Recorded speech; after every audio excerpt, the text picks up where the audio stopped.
My name is David Jaffe. Welcome to the Wealth and Health Podcast, where you'll learn valuable skills and positive habits that will improve your life. This podcast originally aired as a video on my YouTube channel at youtube.com/beststockstrategy. The Wealth and Health Podcast is brought to you by beststockstrategy.com. Tell my two boys on my 50-50 custody, and I decided, you know what, I'm going to take the plunge. I'm going to use all my money from my business. And so my dad and my family also helped me buy a house in 2019, and I was able to move into a much bigger house. It was a lot better than where I was living, too close to my ex-wife anyway. She was spying on me driving by the house. It was crazy, and my business was... While I have no way of verifying this unless I depose his ex-wife in litigation and file a FOIA request, my gut feeling here is that he's not telling the truth, because in 2019 he was arrested. Also, with the civil case, it shows that he stopped paying rent in 2020. If he purchased a home in 2019, then why would he be sued for not paying rent? He wouldn't be a tenant. He would be living in the house that he purchased. Rapid rate. It was like 100%. The marriage started getting really bad, and 6 months basically passed me in a blink of an eye. We were already into Christmas of 2017, and my marriage was completely deteriorated. And then when we had our second child, things started going downhill really fast. Like, the marriage was completely eroding at a rapid rate. It was like 100% worse every single day. She was getting violent. It was getting really bad. I had to get my children out of the house. That's not for this video, but I want you guys to understand how bad it was getting. And so we had all kinds of problems, ended up filing for divorce, got my own house somewhere else. We moved, and I'm fighting her on custody. She is just getting drunk all the time. Things are really bad. So my business was suffering. But 2019, I felt a little bit of a break. New house that was all mine. And my kids got to come over to my house away from all of the nightmare. And I had a pool and we could go swimming, and things were better. I was working endlessly on the business and trying to expand it while going to school, managing time with my children. Things were really stressful, but they were better. So the stress was fine. Fast forward to the end of the year, November, December, I got my divorce decree. It was finalized. The divorce was done. I got pretty much everything I wanted. I did well with the divorce, got 50-50 custody, and she wasn't able to take any more of my assets. I was able to just stop all of that nonsense and move on. It was a win-win for me at the time. Anything that I lost, I cut ties with and moved on. I wanted peace. That's all I wanted was peace. It's weird that he's making himself out to be the victim in this situation, because I bet you if I filed a FOIA request for the divorce proceedings, it probably would not paint her out to be some sort of monster who gets drunk all the time and who gets violent. Years or 2.5 years, things were... So here what he's going to do is describe COVID and also make himself out to be a victim. And he's also going to make an emotional plea to the audience, so that way he seems more empathetic and human and people can really relate to his situation. And then fast forward a month later, I had lost 30% of my contracts for the year. I lost like 35 grand in a month. And then COVID-19. And it's really heartbreaking because I spent from 2009 until 2019 in this business. It was my baby. Besides my children, it was my baby. And I lost literally every dollar I had made in a year and a half was gone in 3 weeks. Social distancing literally beheaded my business. I lost it all. I've got two boys. I just went through a divorce and spent $150,000 on a divorce. I bought a new house and now my business is done. I have absolutely nothing. Like, I don't know what to do. My two boys are counting on me. Like, this is very upsetting. Like, it was really bad. Like, really bad. Like, It's okay, Corey. I believe in you. You can do it. You can do it, Corey. I need a minute. 11 years of everything that I worked hard for, gone. Like I had nothing. I had to refund all the contracts because you can't keep their money. I had to refund everything and pretty much cancel the whole year. So in a matter of 3 weeks... That's a little bit strange considering that he was sued for keeping the money. I'm not really sure. There's some type of disconnect there where he's claiming that he refunded everything, but then he was sued for not refunding everything. In the pandemic, in April and May, this was 2 months later, I was pretty much bankrupt at rock bottom. I went from a hero to my kids to zero, and it's not a good feeling. So he's walking you through the hero's journey where he always had a ton of potential And then he was a victim to circumstances and bad things happened to him. But then he persevered and became the person in front of you right now. Invest with Corey. It's a great story, but unfortunately, I don't believe that much of it is actually true.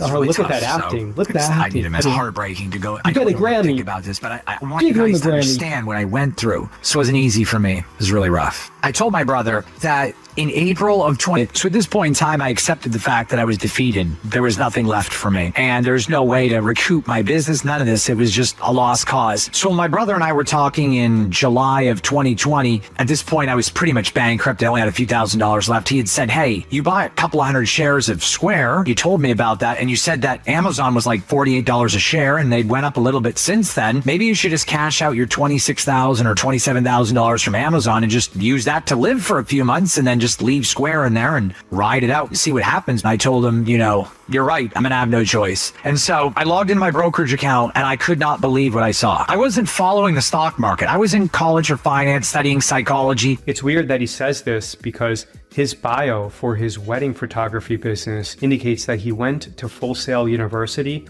and there's no mention there that he studied finance at all. The divorce and my kids, I wasn't paying attention to the portfolio. And as exciting as 500 shares is, 13,000 or 26,000, I'm talking about my life here. My ex-wife, my children, my business of 11 years down the drain, a 6-figure job, gone, my whole life in the toilet, rock bottom. I didn't give a crap about 13 grand or even 30 grand. It wasn't a thought in my mind. Like, that's not going to solve my problems. It's not going to make my marriage better. It's not going to make my divorce easier. It's not going to do anything. So I never really checked it or cared about it. I really didn't care about the portfolio or check it till my brother brought it up. But it was like a miracle. Like, I don't want to get religious, but I just believe it was a good sign and like a new beginning for me. When I logged in my portfolio, I felt like it was a miracle. Like, my hands were shaking. I literally could not believe what I saw in the portfolio. It was $85,000 in my Amazon position. I was like, there's no way, something's got to be wrong.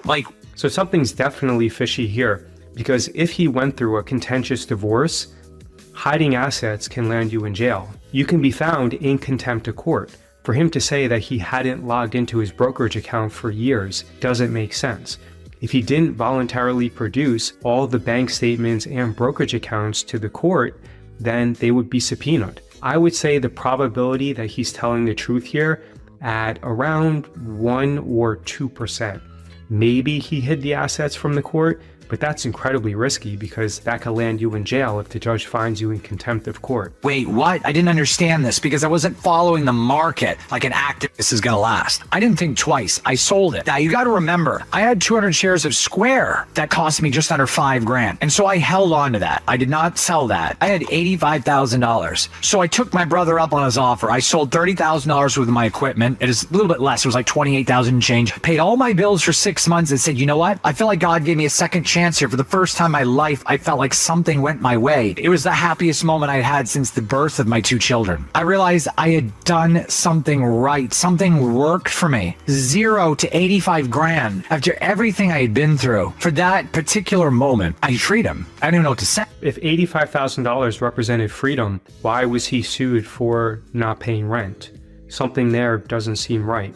And I'm going to study the stock market, and I'm going to trade with this $85,000. I'm going to learn how to be profitable. I started trading with the $85,000 and lost 2 or 3 grand real quick. I said, this is not going to happen. So I started studying real hard week in and week out and found a strategy that started working, selling puts, selling covered calls. And I said, you know what? I'm going to go to school. I'm going to trade. And all I'm going to do is trade school children, trade school children. Fast forward to February 2021, and my Square or Block 200 shares are priced at $282 a share. I'm watching this like a hawk because I could not believe how much money I've made in Square, and I left some profit on the table of Amazon, but I wasn't worried about that. At this point, I had 6 months of active trading every day, and I was over a year in college. It was in my 2nd year of my degree, so I really understood the market a lot better than I originally did before. And so I was watching, and Square started to come down. It ended up coming way down to like 250, so I got out. $4,700 investment, cashed out for over $50,000. Wow. I got into Square. So you guys can see that now he's going through the arc of the hero's journey where before he was treated unfairly, nothing broke right for him, but now he's finally realizing his full potential. He hit a home run with Amazon, he hit a home run with Square, and now he's going to finally fulfill his potential. I got into Square at $23.80, like we'll say $24, and I got out right at $252 a share. I think it was like $252.30 or something like that. But yeah. just say $252, $4,700 to $50,000. Now, from July of 2020 until February of 2021, where I started to learn trading and learn the strategies that worked, I made over $45,000 on the $85,000 trading. So with Square or Block being sold, it was Square at the time. When I sold Square with the money I made trading on the $85,000 from Amazon, my account had like over $170,000. So at this point, I'm good. I didn't have a bill due for 3 more months. I got $170,000. So what I did was I started selling covered calls, building my strategy, selling puts to get in. What really did it for me was selling aggressive puts and buying calls, which I really don't do a lot of the time, but I got really aggressive with Tesla and Amazon and made. Selling very aggressive put options is very dangerous because if you look at over the past 6 months, there have been 2 instances, I believe August 5th of 2024 and also December 18th. If you have a large volatility expansion event, you can get forced into a margin call where you're going to have to liquidate your entire portfolio. Some pretty decent money. I was able to get like a 40% portfolio return by the end of the year. I was well into $300,000 a year later. So that's how I made my money. And I just decided at the end of 2021, after I broke over $250,000, there was going to be no more buying strategies really. I was just going to sell. And with the inflation of the 2021 economy, I was really able to buckle down and really make some decent profits. It paid for school. It started paying the mortgage, and I was able to buy a new truck, pay it off, and again, here he's progressing up through the hero's journey where now everything is breaking right for him. And I haven't seen this video, but my gut feeling is that later on he's going to say something like, hey, if I can do this, then everybody else who's struggling can also do this. They need to be empowered, and I can be the one who teaches them because I really care for all of my viewers. Maybe he doesn't say that, maybe I'm completely wrong, but my gut feeling is that he's going to flip it and make it seem like he's doing you a favor by teaching you everything that he knows. The market in 2022 was very, very bad. So fast forward to summer 2022, and I was able to take my $170,000 portfolio and turn it into $300,000. And this is even after paying all my bills. I would say the probability of that actually being true is maybe 10 or 20%. Obviously, I don't know unless we subpoena his trading statements, but my gut feeling is that it's not accurate. And so my brother and I were having a conversation about how life is really weird by putting $13,000 into Amazon in a couple of years. Well, I guess the best thing that you did was hide those assets from the judge. Later, putting just $4,000 into Square saved my whole life. $18,000 over a 2-year period saved me. Completely saved me. Trading saved my life. It changed my life, and it saved it for me and my children, everything. And I thank my brother for all of his support, my dad for his support, my very strong family. Fast forward another year, I graduated, I was making consistent profits. I thought about all the struggles I went through. My friend went through a divorce. My brother went through a divorce, believe it or not. And I said, you know what? This isn't right. I want to help people. You know, my portfolio. Yep, told ya. I nailed it, and I called it. Let's see what he says here. It was like I had grown it from 170 to 300 to 500. I'm approaching. And if I can do this, you can do it too.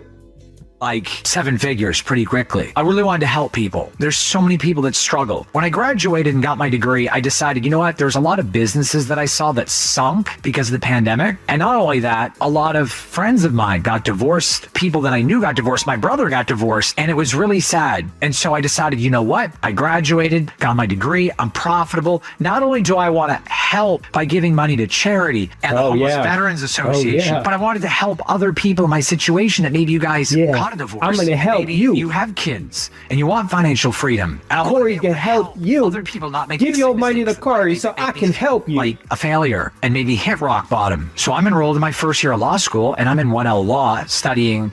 You know, money's well and good. Money is great. It helps you stabilize your life. It gives you the things that you want, but there's more to life than just money. Yeah. I realized that with success, that it was the journey that I'll never forget. The journey, my brother, the hero's my journey. My kids, the divorce, the ups and the downs, the connection connection that I have with you guys, teaching. I love you guys. Just give me your money. Things I want to do. And I will love you more. Like helping other people does. So I want to help people. Money is giving me. Give me your money and I will love you more. Which is teach and connect with others and be a great dad. Oh, Corey, be a great person. Get my Juris Doctorate, become a lawyer, which was my mom's dream that she Corey, never accomplished. Such a good She's so person. proud of me of that. You're so that good. Means more to me than the money. I've learned a lot, and it's taught me a lot of humility. I'm not anything special. I'm a nobody. Like, I'm nobody. Just because I have some money, just like I can relate to you guys. Nothing. My legacy of this give me your money and you will be rich too. My action and how I help other people. How I help you. How I help everyone watching. How I raise my children and how I treat others. That's what's most important. The money just gave me financial freedom to not stress the money every day doesn't so matter. Just give me your thousands of dollars. Goals. And I want to share those with you guys. Give me your money and I'll share it with you. To a degree. But I did it because I wanted you guys to understand how I went from zero. It was pretty much zero and how to you can do it too. From Amazon and Square. And letting it sit there. And how I hid those assets from the judge. The pandemic's gift to me. So when the pandemic crushed my business, it birthed me a whole new life and gave me a whole new dream. And it made me a better person. So what a lot of these guys do is they manufacture a backstory and fill it in with half-truths so that it's the most marketable and compelling backstory that they can use to gain the trust of their audience. You see a lot of people do this. They walk you through a hero's journey where I had a crazy ex-wife and she made my life hell, and then the pandemic happened. They make themselves out to be an innocent victim, almost like a character in a movie, and then they sell that to you, making it as compelling as possible. That way they can gain your trust and separate you from your money. Visit beststockstrategy.com and submit your email address to receive invaluable free training. Please give this podcast a positive rating and review. If you have any questions, visit beststockstrategy.com and send me a message.